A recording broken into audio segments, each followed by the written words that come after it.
ng pagluto. Nagpainit ako ng mantika dyan at saka nang mainit ng mantika ay inilunod ko na lahat-lahat ng mga ricados, no? Sinabay ko na lahat at saka nang mainit ng mag-golden brown na yung mga ricados ay ibinuhos ko na dyan ang yung munggos.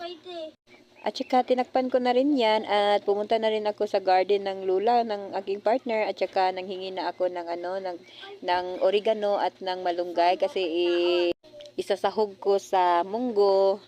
Masarap kasi ang munggo, no, kapag may malunggay. Kagaya mo, masarap ka pag may siya.